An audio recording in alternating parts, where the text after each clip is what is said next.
Congress party की सरकार के दौरान फार्म वेजेस में 8.5% का इजाफा देखा गया था। सर 2014 में एक दिहाड़ी मजदूर एक दिन की अपनी दिहाड़ी से 3 केजी अरहर की दाल खरीद सकता था। सर आज वही दिहाड़ी मजदूर वर्ष 2024 में एक दिन की दिहाड़ी से 1.5 केजी अरहर दाल खरीद पा रहा है। यानी कि महंगाई भी बढ़ रही है और उसकी आमदनी भी घट रही है। रूरल इंडिया में इनको नकार दिया गया है। कितनी वस्तुओं के दाम आसमान छू रहे हैं सर। और अगर यही रफ्तार रही महंगाई की तो जितनी रफ्तार से 303 से 240 पर आए उससे तेज रफ्तार से 240 से 120 पर आएंगे सर ये लोग।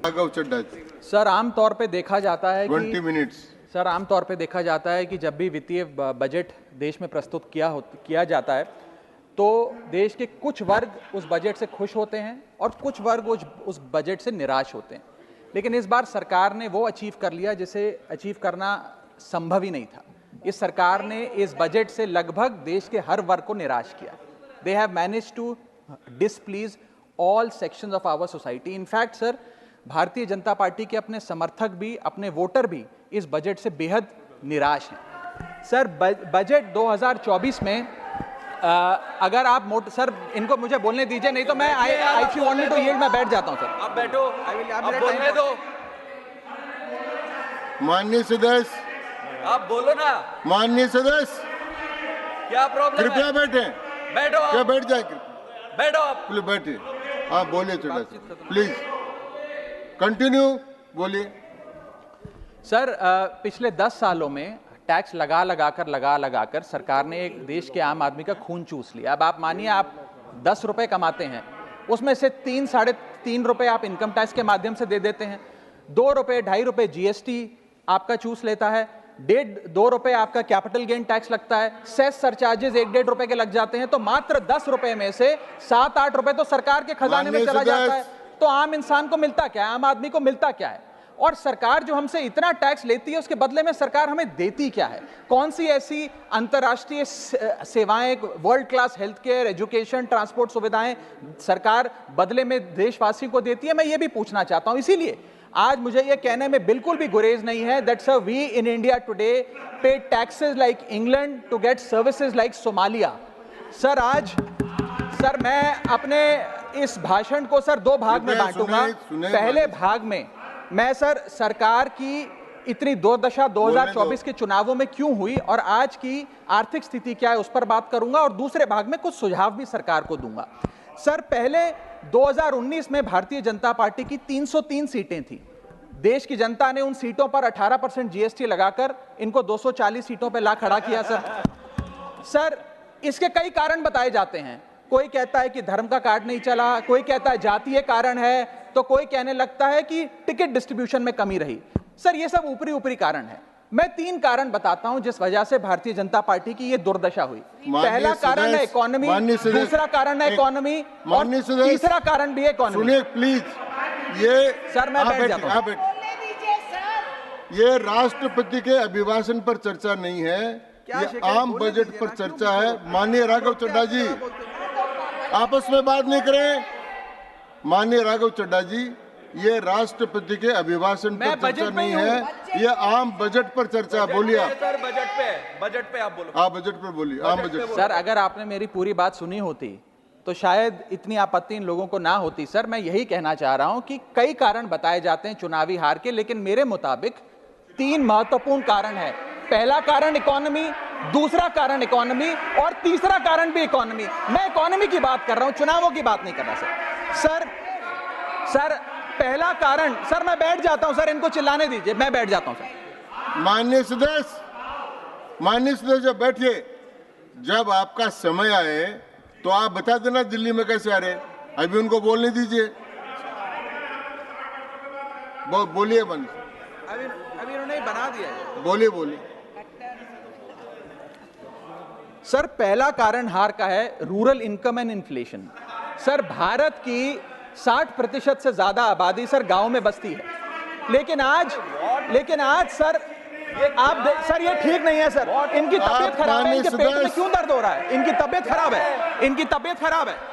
क्या दिक्कत है? इनके पेट में दर्द हो रहा है, इनकी तबीयत खराब है क्या सर? आज आप बैठिए, बैठ जाए माननीय सदस्य। कृपया बैठे, बैठ जाए मन, कृपया बैठे, बैठे बैठे बैठे बैठे।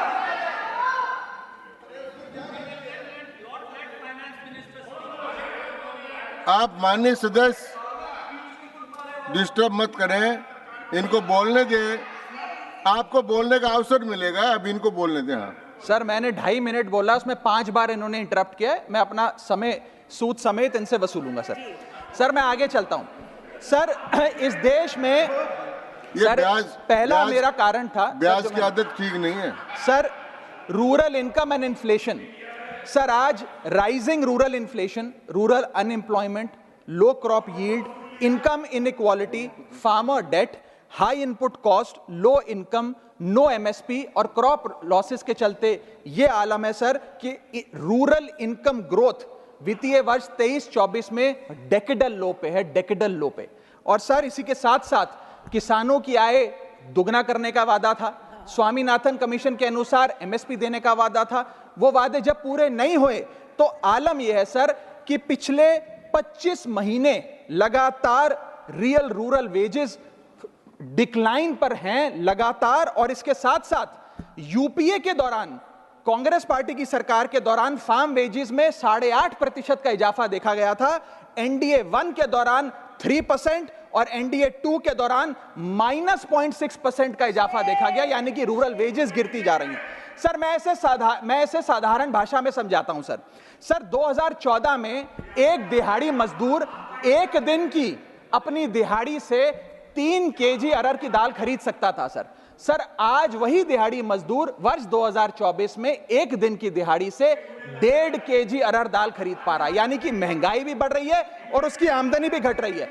इसका नतीजा क्या हुआ सर? इसका नतीजा यह हुआ कि इनका वोट शेयर घटा, रूरल एरियाज में 5% भाजपा का वोट शेयर घटा, इनके खुद के यूनियन एग्रीकल्चरल मिनिस्टर चुनाव हार गए और 398 रूरल सीट्स में से 2019 में इनको 236 मिली थी, आज 398 सीट्स में से इस बार मात्र 165 सीटें मिली हैं, यानी कि रूरल इंडिया में इनको नकार दिया गया है सर दूसरा मेरा जो आज देश में आर्थिक स्थिति है जिसके कारण इनकी भी ये चुनावों में दशा हुई, उसका है फूड इन्फ्लेशन। सर थाली का बजट बिगड़ गया सर, आटा हो, दूध हो, चावल हो, दही हो, हर वस्तु पे महंगाई का आलम है, जीएसटी का आलम है और लगातार इस देश में फूड इन्फ्लेशन बढ़ता जा रहा है। 9 से 9.5% के लगभग आसपास फूड इन्फ्लेशन मंडरा रही है सर इस देश में। और मैं पूछना चाहता हूं सरकार से कि वो कमोडिटीज जिसमें हम सेल्फ सफिशिएंट थे, वो कमोडिटीज जिस पे हम एक्सपोर्ट किया करते थे, उसमें कैसे महंगाई घुस गई? और अगर वो कमोडिटीज भी महंगी हो गई हैं तो उसका फायदा किसान को क्यों नहीं मिलता?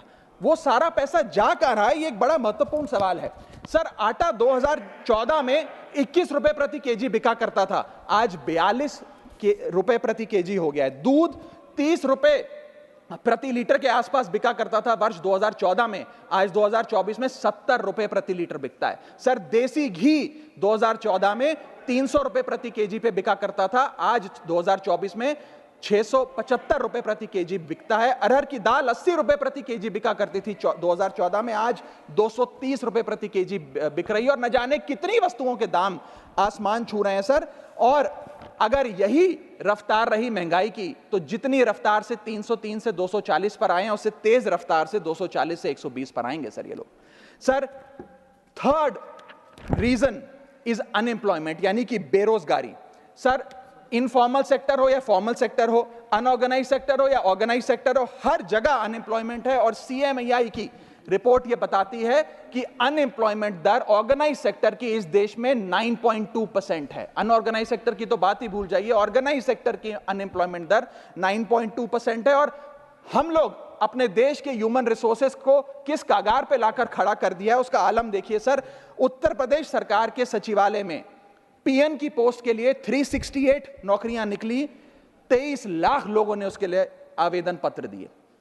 इंडियन रेलवेज के ग्रुप डी एम्प्लॉइज में 63,000 पोस्ट निकली, उसके लिए 2.5 करोड़ लोगों ने आवेदन पत्र दिए। 2.5 करोड़ ऑस्ट्रेलिया की आबादी से भी ज्यादा है sir 9,900 constable post Bihar police निकालती है, उसके लिए 11 लाख आवेदन पत्र आते हैं। और सर सारी चीजें छोड़िए, महाराष्ट्र सचिवालय के कैंटीन में 12 वेटरों को भर्ती करने के लिए जब आवेदन पत्र मांगे गए तो 7,000 लोगों ने आवेदन पत्र दिए, जिसमें कई पोस्ट ग्रेजुएट्स और ग्रेजुएट्स भी शामिल थे। सर, यह बेरोजगारी का आलम है। चौथा, की सेक्टर स्टैग्नेशन। जितने की सेक्टर्स हैं इस देश में, कंस्ट्रक्शन हो, ट्रेड हो, जो इंप्लॉयमेंट क्रिएट करते हैं, उसमें एक स्टैग्नेशन आता जा रहा है और इंडस्ट्री का इन्वेस्टमेंट जिसे कहते हैं ग्रॉस फिक्स्ड कैपिटल फॉर्मेशन, वो लगातार घटती जा रही है। और मुझे बताते हुए दुख है कि न्यू प्राइवेट इन्वेस्टमेंट वित्तीय वर्ष 24-25 के पहले क्वार्टर में 25 ईयर लो पर आ खड़ी है, यानी कि निवेश नहीं कर रही है इंडस्ट्री आज भारत देश की। सर, पांचवा कारण है गिरती हुई पर कैपिटा इनकम, यानी कि प्रति व्यक्ति आय। देश के 12 राज्यों में लगातार पर कैपिटा इनकम घटी। उन 12 में से 9 राज्यों में भारतीय जनता पार्टी का वोट शेयर भी घटा। छठा कारण, decline in financial savings and rising debt burden on the Indian household, यानी कि एक औसतन भारतीय परिवार का कर्ज बढ़ता जा रहा है और उसकी सेविंग्स घटती जा रही हैं।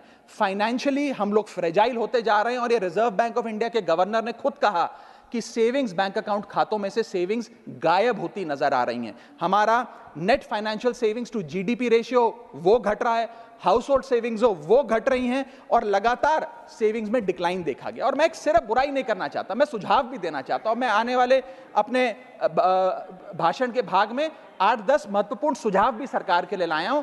देश हित में, देश की अर्थव्यवस्था के हित में सुझाव देना चाहता हूं। पहला सुझाव, index minimum wages with inflation, यानी कि न्यूनतम मजदूरी आय को बढ़ती महंगाई के साथ जोड़िए।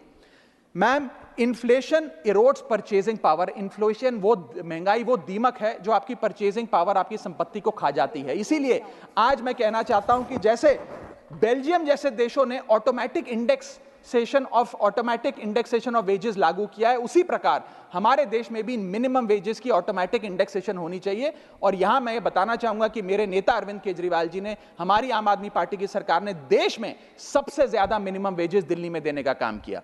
दूसरा मेरा महत्वपूर्ण सुझाव, rework the agricultural pricing formula, यानी कि जब किसान खुले बाजार में अपनी फसल बेचने जाता है मैम, तो वहां पर एक मिनिमम रिजर्व प्राइस होना चाहिए, यानी कि उस प्राइस के नीचे किसान की कमाई नहीं होगी, किसान को उस रेखा के नीचे का दाम नहीं मिलेगा। इससे प्राइस वोलेटिलिटी से किसान बचेगा, इकोनॉमिक सिक्योरिटी किसान को मिलेगी और प्रोडक्शन में कंटिन्यूटी रहेगी। मेरा तीसरा सुझाव, legal guarantee to MSP in accordance with Swaminathan commission report. Swaminathan commission report की बात सुनते सुनते कि हम लागू करेंगे, मेरे भी बाल पक गए हैं, लेकिन आज तक लागू नहीं हुआ। मैं अनुरोध करूंगा सरकार से कि उस लीगल गारंटी को देश के किसान को सौंपे।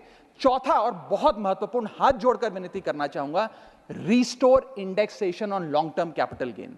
मैम, पूरे दुनिया में इन्वेस्टर्स को इन्वेस्टमेंट्स करने के लिए, प्रमोट करने के लिए इंसेंटिवाइज किया जाता है। इस देश में इंडेक्सेशन हटाकर हम इन्वेस्टर क्लास को डिसइंसेंटिवाइज कर रहे हैं इन्वेस्ट करने के लिए। इंडेक्सेशन हटाना टैक्स लगाना नहीं है, इन्वेस्टर्स को पीनलाइज करने जैसा है। मैडम, मैं बताना चाहता हूं, inflation ravages the value of money. पैसे को खा जाता है इन्फ्लेशन, इसीलिए हम कॉस्ट ऑफ एक्विजिशन को इंडेक्स कर कैपिटल गेन टैक्स की कैलकुलेशन करते हैं। और जो लोग खुश हैं आज कि कैपिटल गेन टैक्स को 20% से घटाकर 12.5 कर दिया है, उनके लिए मैं एक उदाहरण लाया हूं। इस उदाहरण के माध्यम से हम समझ जाएंगे कि कैसे इंडेक्सेशन हटाना इस देश के इन्वेस्टर को एक बहुत बड़ी उसकी जेब पे डाका डालने जैसा है। मैडम, फर्ज करिए कि 2001 में आपने 1 करोड़ रुपए का एक मकान खरीदा। वो मकान की दर 6% के हिसाब से बढ़ती गई उसकी वैल्यू, और आज वो मकान जो 1 करोड़ का आपने 2001 में खरीदा था, वो आज 4 करोड़ 17 लाख रुपए का हो गया। अब 2 सिनेरियो हैं, एक इंडेक्सेशन का सिनेरियो जिसमें आप बेचें उस पर टैक्स लगे, और एक नया सिनेरियो जिसमें आप उसे बेचेंगे तो नई रेट के अकॉर्डिंग उस पर टैक्स लगेगा। मैं पहले पुराने सिस्टम के हिसाब से, इंडेक्सेशन वाले सिस्टम के हिसाब से उस पर कितना टैक्स लगेगा वो आपको बताना चाहता हूं। आज वो मकान जो आपने वर्ष 2001 में 1 करोड़ का खरीदा था, वो आप 4 करोड़ 17 लाख रुपए का बेचती हैं, तो आपकी सेल प्राइस 4 करोड़ 17 लाख, लेकिन आपकी purchase price, inflation adjusted indexed purchase price 1 crore नहीं, लगभग 3 करोड़ 60 लाख के आसपास आती है। यानी कि आपका sale price minus purchase price, जो प्रॉफिट ऑन सेल है, वो 54 लाख रुपए होता है। उस 54 लाख रुपए पर 20% के अकॉर्डिंग आप पे टैक्स लगता है, यानी कि इंडेक्सेशन वाले फॉर्मूले से आपको कुल टैक्स 10,80,000 रुपए देना पड़ता है। मैं राउंड ऑफ करके 11 लाख रुपए कहता हूं। लेकिन जो नई व्यवस्था है जिसमें इंडेक्सेशन आपसे छीन लिया गया है, उसमें sale price 4 crore 17 lakh, cost price 1 crore, मुनाफा 3 करोड़ 17 लाख, उस पर 12.5% टैक्स, यानी कि टैक्स कुल मिलाकर आपका बनता है 39,62,000। यानी कि नई व्यवस्था में वही 1 करोड़ का मकान अगर आप बेचेंगे आज 4 करोड़ 17 लाख का, तो आपको लगभग 40 लाख रुपए टैक्स देना पड़ेगा, और पुरानी व्यवस्था में आपको मात्र 11 लाख रुपए टैक्स देना पड़ेगा। यानी कि 40 माइनस 11 लगभग 29 लाख रुपए का एडिशनल टैक्स आपको देना पड़ेगा मात्र 1 करोड़ रुपए के प्लॉट की सेल पर। यह है इंडेक्सेशन का खेल। इसीलिए indexation long term capital investments के लिए अति आवश्यक है। मैं सरकार से अनुरोध करूंगा कि उसे ना हटाएं, और आज मैं इस सदन में भविष्यवाणी करता हूं, अगर आपने इंडेक्सेशन वापस लागू नहीं किया तो 3 चीजें होने जा रही हैं इस देश में। पहला, रियल एस्टेट में इन्वेस्टमेंट गिरने वाली है और लोग अपना ड्रीम होम कभी नहीं खरीद पाएंगे। दूसरा, अंडर वैल्यूएशन होगी प्रॉपर्टी डील्स की, सब लोग सर्कल रेट पे प्रॉपर्टी खरीदेंगे बेचेंगे, कोई असल कीमत नहीं बताएगा। और थर्ड थिंग जो इस देश में होने जा रही है, रियल एस्टेट सेक्टर में भारी तादाद में ब्लैक मनी आने जा रहा है अगर आपने ये इंडेक्सेशन का फैसला वापस नहीं लिया। मेरा 5वां सुझाव सरकार को, फाइनेंशियल सेविंग्स को इंसेंटिवाइज करिए। डेट में, इक्विटी में, म्यूचुअल फंड्स में, बैंक डिपॉजिट्स में, फाइनेंशियल इन्वेस्टमेंट्स, और खास करके जो 24 से 36 महीने से अधिक लोग अपनी इन्वेस्टमेंट रखते हैं उन्हें इंसेंटिवाइज करिए, टैक्स मत करिए, पीनलाइज मत करिए। और मैं कहूंगा आने वाले समय में आपको लॉन्ग टर्म कैपिटल गेन पे टैक्स अबॉलिश करने के लिए भी सोचना चाहिए, ना कि उसे सिर्फ कम करना चाहिए। छठा मेरा सुझाव, review, revise and simplify GST. GST जिसे गहरा संकट टैक्स या गब्बर सिंह टैक्स के नाम से आज देशवासी जानते हैं, रोटी हो, कपड़ा हो, मकान हो, हर चीज पे जीएसटी लगा लगाकर हमने इस देश के इन्फ्लेशन पर भी जीएसटी लगा दिया, सारी चीजें महंगी हो गई। मेरा सुझाव है सरकार से कि इस जीएसटी के पूरे फ्रेमवर्क को कॉम्प्रिहेंसिवली स्टडी कर रिवाइज करिए। एक्सपोर्ट ओरिएंटेड सेक्टर्स में जीएसटी कम करिए ताकि हम ग्लोबली कंपेटिटिव बन सकें। एसएमई सेक्टर जो नौकरियां देता है, छोटे उद्योग हैं, उसमें जीएसटी कम करिए। और एसेंशियल कमोडिटीज, दूध, दही, चावल, रोटी, चावल, आटा, उस पर कम से कम जीएसटी विड्रॉ करिए। मेरा 7वां मेरा सुझाव, give more to states. India is a union of states. States की जेब में थोड़ा पैसा डालिए। कोलिशन पॉलिटिक्स के कंपल्शन हम समझते हैं कि आपको बिहार को, आंध्र प्रदेश को ज्यादा पैसा देना था, लेकिन उन राज्यों ने जिन्होंने आपको भरपूर वोट दिया, गुजरात ने, दिल्ली ने, मध्य प्रदेश ने, उड़ीसा ने, झारखंड ने, छत्तीसगढ़ ने, जिन लोगों ने अपने राज्यों की लगभग सारी सीटें आपकी झोली में डाल दी, उनसे क्या गलती हुई? उन राज्यों को आपने दिया एक एक झुंझुना और बाकी 2 राज्यों को पे सब कुछ लौटा दिया। तो ये डिस्क्रिमिनेटरी फेडरलिज्म नहीं होना चाहिए, कोऑपरेटिव फेडरलिज्म होना चाहिए। ये गुहार में लगाना चाहूंगा। और इस सरकार को एक बुरी आदत है सेस और सरचार्ज लगाकर पैसा वसूलने की। सेस और सरचार्ज वो टैक्स है सरकार का जिसे उन्हें राज्यों के साथ बांटना नहीं पड़ता, वो डिविजिबल पूल में नहीं जाता। इसीलिए सरकार सेस और सरचार्ज लगा लगाकर आम आदमी से पैसा वसूलती है। मैडम, अगर केंद्र सरकार 100 रुपए कमाती है तो उसमें से 18 रुपए सेस और सरचार्ज के जरिए कमाती है, यानी कि मात्र 82 रुपए, 100 में से 18 हटा दीजिए, 82 रुपए डिविजिबल पूल में जाता है जो राज्यों में बांटा जाता है।